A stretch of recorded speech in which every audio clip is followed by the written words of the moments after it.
Hello, afternoon. How are you? Welcome to another Nemarin Live here on YouTube and Facebook and LinkedIn and all the usual places. I hope you're having a great week so far. It's Friday again. How did that happen? Say that every week, but whoa, it's Friday again. That's just bizarre. So yeah, last week, of course, if you were watching, we had a great session last week on the LinkedIn Live and Nemarin Live last week when we were talking about all things TikTok. The world is going TikTok crazy. And we had a great session actually about how brands can get involved in TikTok. Well worth doing that. Lots of new cool e-commerce features coming to that platform. But today, whoa, we're going to slow it right down. Oh yeah, we're going to take it down a gear. Today we're talking about Slow TV. Yes, indeed. Yes.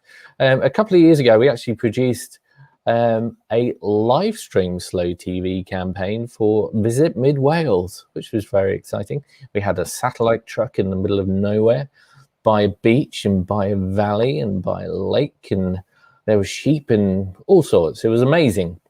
So we'll be talking about that project and how successful it was and what goes on in regards to a Slow TV live stream production and how it can benefit brands, maybe like your brand or your business.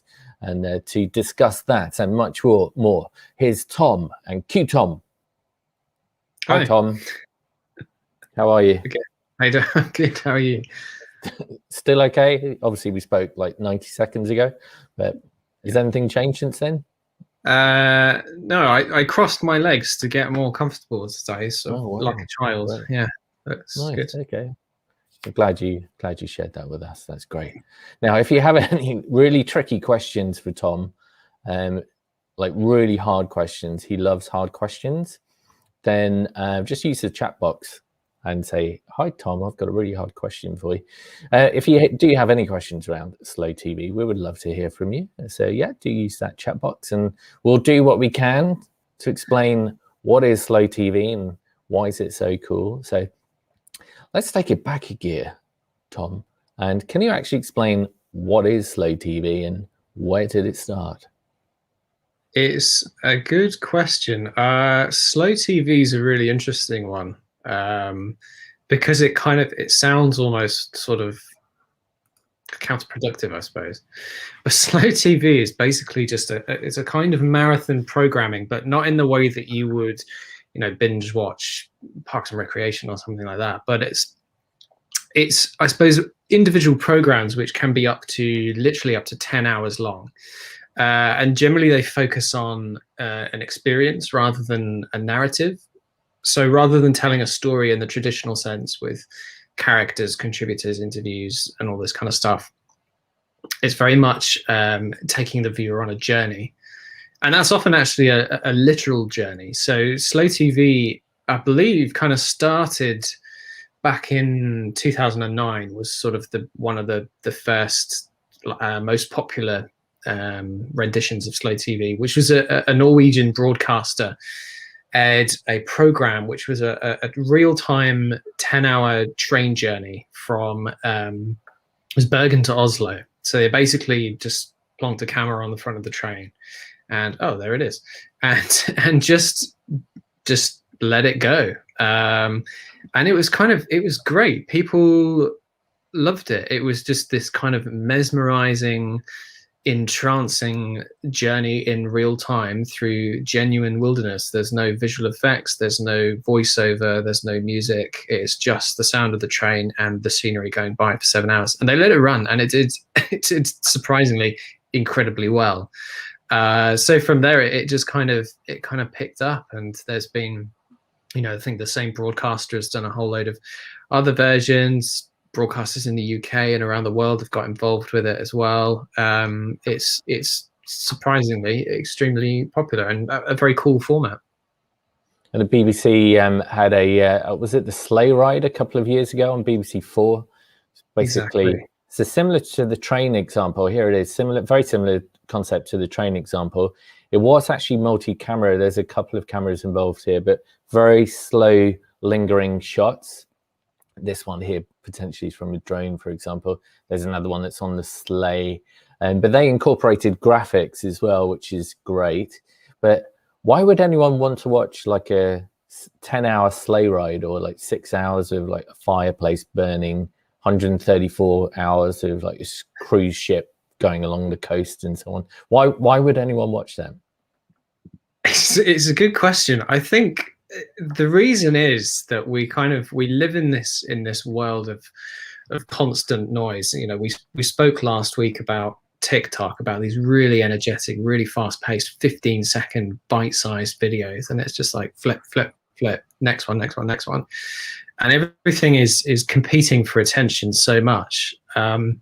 It's actually kind of refreshing to have a change of pace and a sort of well, I mean, literally a slow down. And the digital landscape can just be quite an exhausting place. So it's almost like to sit on, to put on a 10-hour sleigh ride with nothing but the kind of the sound of the sort of the reindeer's hooves and the snow and the skis and the wind in the leaves and stuff can be just quite refreshing. And I suppose it's all about shutting out the noise and focusing on being present. So it's a totally different approach to what programming and advertising normally is. And because it's so different, people really like it. It's the kind of thing that you can put on and just leave it running. I think one of the most popular films on Netflix, certainly around Christmas time, is basically just a video of a fireplace that just rolls for however many hours, and it's a kind of an immersive experience, really. So it actually cuts through the noise because it's so simple. The very fact that it isn't kind of loud and there's loads of graphics all over the place and like loads of cuts every half second. The very fact that it's kind of really simple and humble actually, I mean, taps into mindfulness, I suppose. I guess that's the reason why it's just cutting through, is being different. Exactly. Yeah, I mean, mindfulness is very, particularly at the moment in this sort of global climate that we're in, you get a lot of this sort of 24-hour news cycle and people getting sucked into what they refer to as doom scrolling, I guess, where you kind of you're trapped in this Twitter world where everything is sort of constant, everything is changing. It's sort of healthy, I suppose, in some ways, to reset and to just stop and just be present and focus on something else. I think it's a really cool format, and it's just the fact that it regularly does well. BBC did this series called BBC Goes Slow, which was just, you know, they repeat every year. This sleigh ride just consistently ranks as one of their best rated programs around Christmas time, because it's just so refreshing. It's, you know, you stop all that noise and it helps ease anxiety and worry, really. Yeah. Now, if this still isn't making sense, you've got no idea what the hell we're talking about, let's have a look at a promo from one of the BBC 4 programs. This is called Dawn Chorus.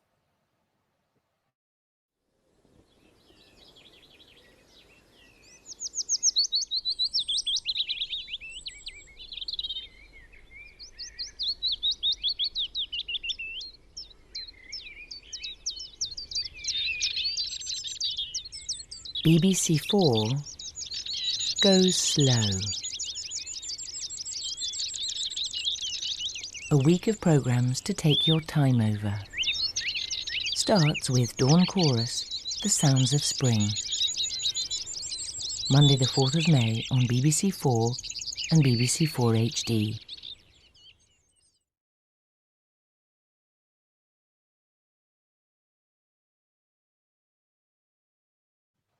Beautiful stuff. So, Tom, like, what would you say in terms of like particular sectors could like really benefit from this sort of format? So I guess like travel sector, for example. Exactly that. I mean, it's interesting that this format was, I suppose, first picked up by broadcasters, people like BBC and this Norwegian public broadcaster. But it's obviously, because it's so popular, because people engage with it so much, it's something that brands can jump on as well as a really effective content style, a really effective campaign approach. So definitely the travel sector is one. If you imagine that a lot of tourism agencies, tourism companies, tourist boards in specific countries, their USPs are very specific places in their countries or in their cities. And if you imagine that if you're kind of appealing to people who want to escape the city, to unwind, who want to, you know, see some wildlife and just kind of go to somewhere totally different, slow TV is a really good format for letting people immerse themselves in a new world. So definitely the travel sector. Anyone who just kind of wants to cut through the noise as well. I know that Waitrose recently ran a slow themed campaign which focused on free range animals and you know, some of the food ranges and stuff. That was really cool. This was very different. So again, if you imagine that you're watching a TV ad or a TV ad break, everything is kind of going at you 100 miles an hour and it's all shouting and loud, and then suddenly everything stops, and then you have this just the sound design of some chickens in a field and kind of the preparation of this beautiful food. It's that contrast between loud and quiet which actually ends up cutting through. That's what makes people pay attention, which is why it works really well for brands. Yeah, and thinking about that Waitrose campaign, they actually live stream some content directly into Waterloo train station as well, I think. Yes, that's absolutely right. So again, it's all about that contrast, and because contrast is what makes people pay attention. Contrast is what sort of the senses are looking out for. If you imagine just a wall of white noise that suddenly becomes silent, your ear becomes attuned to white noise. So when it stops, that's when you notice, and likewise the other way around. So to have kind of a very slow live streamed peaceful footage directly into one of the busiest train stations in the world where everything's going about 1,000 miles an hour. Do you see what I mean? It sounds kind of counterproductive, but it works because it's so different. It makes people pay attention. Yeah, and I think the like the stats are through the roof. The engagement stats just are like astronomical because people leave this stuff running all day. I remember when I was at the Telegraph, it's not quite slow TV. It was just more of an experiment, actually. On the news team, did a live stream of a motorway getting very busy on a bank holiday Monday, just as an experiment. It was literally the year's most popular live stream. There's something about just seeing something in real time without it cutting away and hearing the raw sound and so on, which is just really compelling. So if you're a brand like a travel brand or a cruise brand or a tourist board, for example, it's absolutely amazing to have these incredible stats. Exactly. Yeah, I mean, your sort of your engagement levels just extend. If somebody opens something in a tab, if they're sort of sitting there during the day, we'll talk about it in just a moment, but the Mid Wales, the project that we did for Mid Wales, people loved it because it was on during a work day. People could just kind of switch it on, have it on another screen, have it in the background, and just enjoy it while they were doing other things, which means that the viewership time, the engagement is enormous, and people just love it. It was much more engaging than any kind of little 30-second teasers they were giving, which kind of often went unnoticed.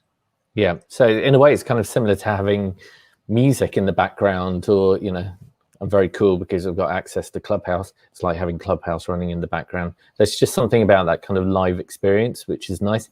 Even if it isn't live, it's still completely fascinating just watching this footage in real time. Let's talk about the Visit Mid Wales campaign, Tom. That was an 8-hour live stream from beautiful Mid Wales, from beaches, and we were filming seals that turned up, and there were people on the beach and by the lakes and so on. It was just a real unedited, authentic look at this beautiful part of the country, wasn't it? Yeah, exactly. So they came to us, and when we agreed to do this campaign, that was very much the intention right from the beginning. It was, this is our beautiful country, beautiful landscape. These are the features that people want to show. We don't want to cram everything into a 60-second promo and just shout it at people. We want people to experience what it would be like to actually be here. So it was if I remember rightly, it was 4 8-hour live streams. So there were 4 unique locations, and we did We did 8 hours on each day, and that was it was a nature reserve. There was a lake, there was a beach, and there was a sort of wooded area with a waterfall. And it was a case of, firstly, we had to find those locations in the first place. So because they were kind of out of the way, we couldn't rely on 4G because there was no signal, because they were fairly remote in the Welsh Hills. So we had to take a satellite van and have all of the live streaming kit in this van. And the crew went around several locations to find the best ones in terms of access and being able to park up somewhere and have sort of sheltered cameras from the rain and all this kind of stuff, whilst also retaining this access to beautiful footage and landscapes. And then the actual shoot was spread over 4 days, and that was a live stream per day that went out to Facebook and YouTube. And it was just so engaged with that people just went crazy for it. Everyone really enjoyed joining in together, tuning in the morning and watching this thing as part of their daily routine. And because it's live, there's a sort of almost like a shared experience that you have with other people, where more than that you get with pre-recorded stuff, it's something that you're only going to experience once. And when you're in the comments with everyone else and you're seeing things happen on camera, like a seal turning up in real time, it's just so exciting and immersive, and people really got on board with it. So it was great project. Yeah, it was amazing. And obviously with it being online, people were watching from around the world, Australia and so on, people saying things like, oh, I really miss Wales, can't wait to get back there, and it's really easy to share the content and so on. And of course, everything's recorded. So in terms of playback, that was super easy for the client to do as well. And you're right, yeah, the stats were fantastic. In fact, I think we actually have a case study video that we're going to have a look at now.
Great, some beautiful shots there from Mid Wales. But Tom, it's not just about the shots, of course. It's not just about the images. Sound is really important for this stuff, isn't it? Yeah, definitely. Sound is 50%, I'd say. It was interesting doing this campaign because we had a lot of discussion about this, because slow TV might seem simple, but it is very considered. There's a lot of thought that needs to go into it, because there's a difference between slow TV and a webcam, for instance. There are some websites that you can jump onto, and some people have live streamed. There was a famous thing that went viral a little while ago, where there was I think it might have been in Bristol or something, and there was a puddle in a street, and somebody set up a live stream of this puddle, and everyone just enjoyed kind of tuning in to watch people navigate this puddle in different ways. But there's a difference between slow TV, which is all about the experience and the immersion and this kind of 360-degree it's not a strategy, but 360-degree experience, I guess, and just kind of setting up a webcam that it just points at the same thing for a long time. So if you imagine that you're on a train, or you're on the sleigh ride, or you're at this lake and it's springtime and the birds are singing and the water's lapping at the shore, all of this kind of stuff adds up to the same experience. And it's all about this kind of emotional response that you get, not just from the visuals, but also from the audio as well. So it's really important to make sure that you've got decent microphones and you're capturing a full 360-degree immersion of this world, rather than just plonking a camera down anywhere and pressing go, basically. Yeah, and it doesn't have to be wildly expensive as well. It's quite actually, it can be quite simple to shoot some of this content, but yeah, definitely don't forget about the sound. You can also explore things like binaural sound, 3D sound as well for like a truly amazing immersive experience. Likewise, 360 video, VR, etc. As well.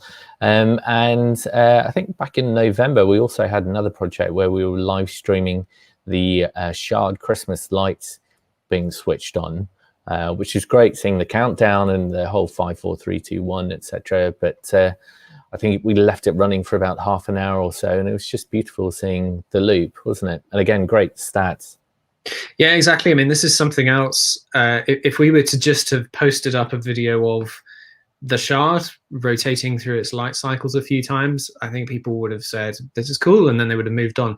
But the fact that it was live and it was coming directly into their living rooms, into their laptops, everybody in the comments could experience this real-time event at the same time and respond to each other.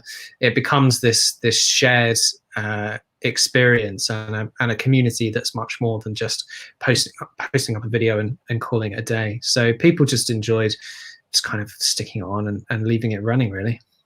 Yeah, exactly. And people did leave this running. So I think the stream was up for about half an hour, and the engagement pretty much stayed the same for the 30 minutes, which is great. Cool. So any kind of last bits of encouragement for potential brands to get involved with this stuff, Tom?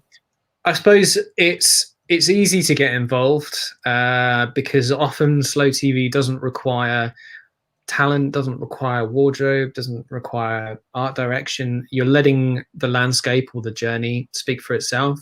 I'm imagining if you're particularly in the travel sector and you've been hit quite hard by COVID and you want to remind people about the journey and the experience of being on a cruise ship or being on a train or whatever, and you want to encourage people to get back here, then definitely slow TV is a way to wrap all of these senses up together and plug them straight into somebody's Facebook feed, much more than, you know, a 30-second exciting promo, because you want to remind people of not just what it looks like, but what it feels like, and that's what slow TV does the best, I think.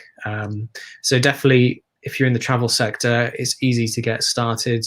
Don't be put off by the idea of satellite vans and stuff like that, because certainly we can just sort all of that kind of stuff very easily without any problem at all. So it's not complex.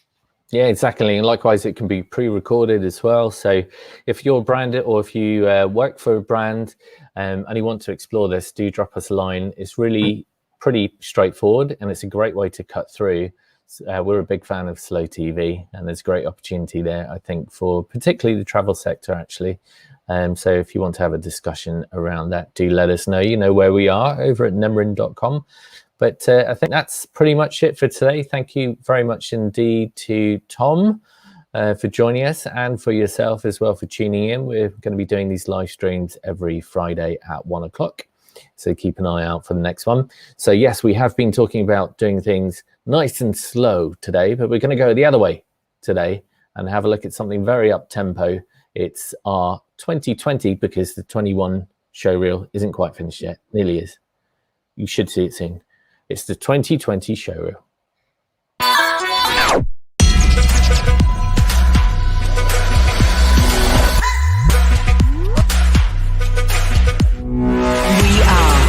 Nemerin Film and Video, the world's branded video agency. 2020 showreel. I always wanted to be a storyteller. I knew I wanted to do something more creative. Something really magical. Everything is about rhythm. Ow! Sheer publicity.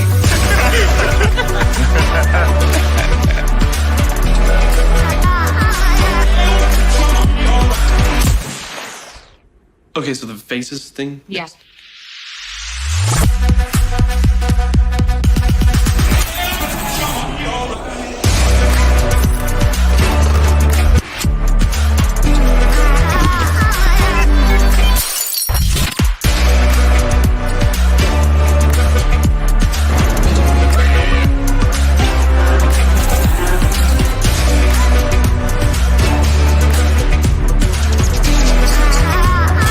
irreplaceable and personal.